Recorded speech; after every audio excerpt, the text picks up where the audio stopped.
Hello folks, yeah, a silly moustache once more. I just recorded in this freezing cold room some of my thoughts about buying new guitars and pursuing this question about opening up and breaking in guitars and things like that. And I thought I would get down some of my guitars and talk about my experiences with them, so it might help fill in some of the blanks about this. I had the same guitar, a Martin D35, from 1975 to 1976. I loved it. I then foolishly upgraded to a Martin J40, which was a sort of jumbo thing, which had a really shallow neck. And I found that with this new guitar, I could simply no longer do the things that I'd been able to do on my previous one. I discussed this with a very fine singer-songwriter come guitarist called Isaac Guillory, who handed me his 12-fret Martin Dreadnought, which was a D35/S. And that means it was a 12-fret, it had a 1 7/8 nut width, which opened up the world for me. It was perfect, but it was his. And it wasn't a model that was easy to find. In fact, I didn't find one for many, many years, but I started a search. Now we're talking about, that was about 1996, 97, something like that.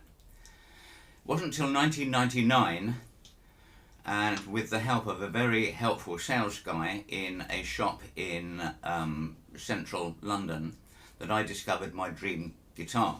And it was a Collings DS2H. Not actually this one, but that doesn't matter. That's not important right now. It had a wider fretboard than a standard 14 fret. I wasn't looking for 12 frets or 14 frets. I was just looking for a wider fretboard. 1 13/16. It was a 12 fret dread, which I was trying to find something as close as possible to that Martin D35S. Yeah, standard scale, and just absolutely excellent, faultless build quality, and an outstanding balanced tone. On the day of my purchase, I had the choice of a Martin HD 28VS, a Santa Cruz D12, a Bourgeois DS260, and a Collings. None of them were poor instruments in any way, but it was the Collings that ticked the box for me. Later I bought a 002H, which was the 000 version, and I still have it, and it's a wonderful guitar. And then I bought a DS1. I bought this sight unseen via eBay from a gentleman in Wales.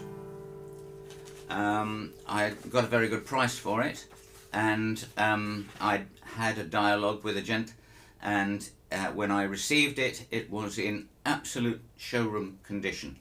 I'm not convinced that it had had anybody play it for any length of time whatsoever. There wasn't a mark on it. I was so pleased with it, and he grumbled about the cost of shipping it to me, which was more than he had anticipated, so I actually sent him some extra money. The guitar was perfect, but it was tight. It wasn't full and open like my DS2H. It seemed to resist my playing, not in playability. If anything, it was louder than my DS2H.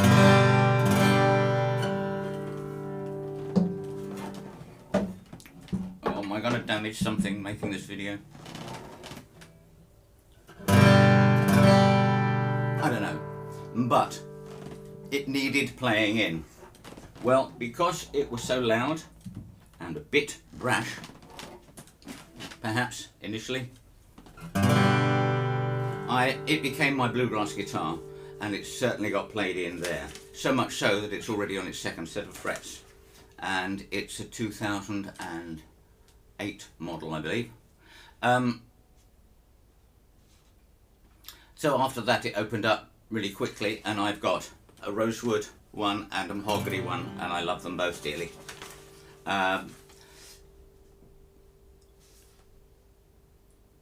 I also got a yen, having fallen in love with these 12 fret things, which were all basically Martin style instruments. I started reading about Roy Smeck guitars. These were Gibson Hawaiian guitars that were made in the 30s, 1936 to about 1934 to about 1942, I believe. But they came out just about the time that Hawaiian music went out of fashion. And people like Jackson Browne discovered that if they were converted to play like an ordinary guitar, they had a special quality. Well, there was no way I was going to be able to afford or even find a Gibson Roy Smeck in this country. I did experiment with another make, which proved very unsuccessful. Passed that by quickly. But I did see somebody playing a Santa Cruz 12 fret guitar, and he let me have a little play on it, and I thought, yeah, that's nice. Couldn't find one in the UK or the EU at all. Well, eventually I found one in 2014. I found one on American eBay. Private sale, CUNAS only, continental US only, and in fact, the gentleman really didn't want to ship it to the UK, but he'd only just bought it. I'd seen it in a shop in New England and had discussed with them about buying it from them and having it shipped over, and that wouldn't have been a problem. But this gentleman had beat me to it. He'd bought it, and he decided after a few months that it was so deep, because it's a 5-inch depth, that it wasn't for him. So he put it on eBay, and I was the only one that expressed an interest in it. Reluctant as he was to ship it to me, I finally convinced him, and it arrived perfectly safely and in perfect condition, exactly as he described it. Does had a very minor fault, which he was very, very anxious to communicate to me, which hasn't proved a problem at all. And what's the difference between this and it? It's a Gibson style, rather than the DS's, which are a Martin style, albeit built by Collings. This is a shorter scale, 24 3/4, 1 13/16 nut. Great. Deep body. I not tended to go for super bass, but these ones were supposed to have a special bass quality, or at least the original Roy Smecks.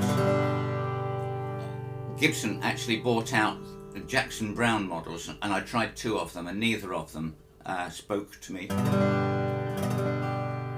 But I got this shipped over from the US, and frankly there was no way of shipping it back, and I didn't want to, but it, again, like the DS1, was tight. I've just been looking at my notes. This was built in 2012.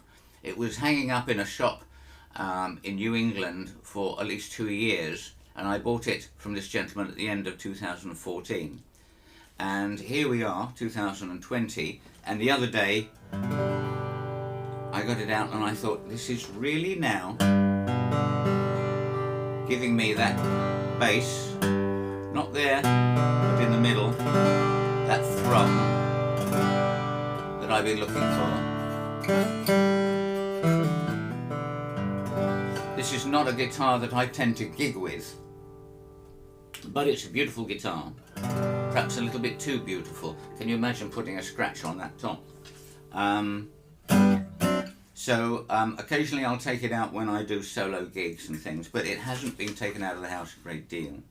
But it has opened up. It's got to that miraculous time when it's when it's got used to being a musical instrument and not a group of trees.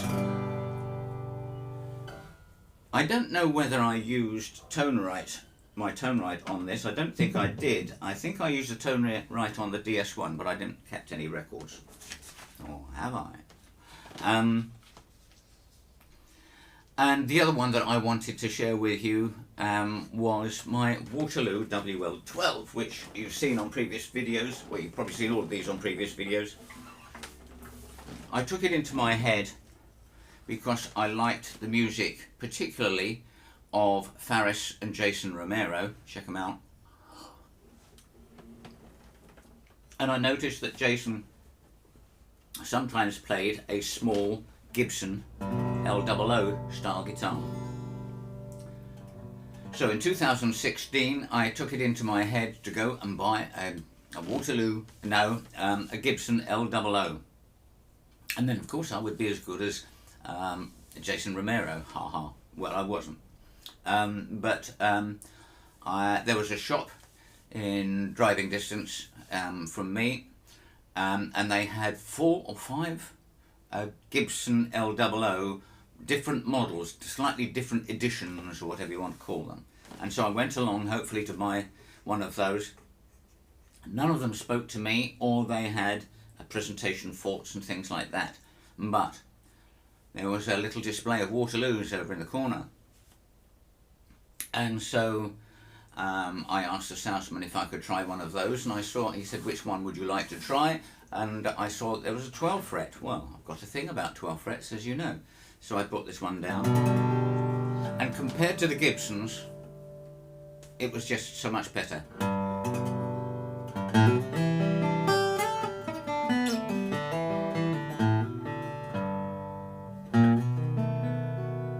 And I had in my mind to play in a duo with a young lady that I'd met and started rehearsing with, and she was going to play rhythm and I was going to play lovely little lead pits on this guitar. Well, that didn't quite happen because I bought this in November 2016, and on the 5th of January 2017 they told me I had throat cancer, and then I had lots of tests, and then I had lots of treatment, and as you know from some of my older videos, I was in a bit of bad state for over a year, really, pretty much until the end of 2018.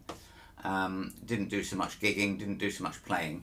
So when I got it home, I didn't like the sound of this so much. It was better than the Gibsons, but it wasn't my favourite guitar, and it didn't get played. I hung it up on the wall behind me in my little office.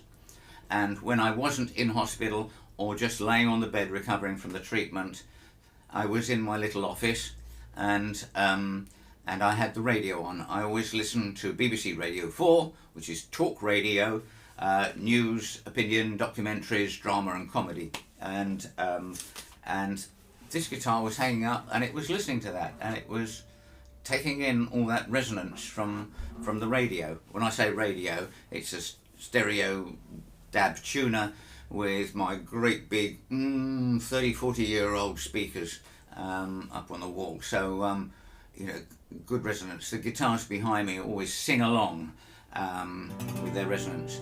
And then one day, I think it was towards the middle end of 2018, I just took it down. It's changed. Now this was made with a maple back and sides. That's not known for deep, profound quality. It's made for projection. That's why they used it primarily in archtop guitars. But this had really opened up all by itself, listening to the radio, and mainly talk radio. So these are the different experiences that I've had with different guitars. None of these have got worse. However, the last one that I would say is my newly acquired instrument, which is an Eastman, which you've seen on a number of my recent videos, which is a fraction of the price of these things. It's another rosewood guitar, and it's got Adirondack on it, apparently.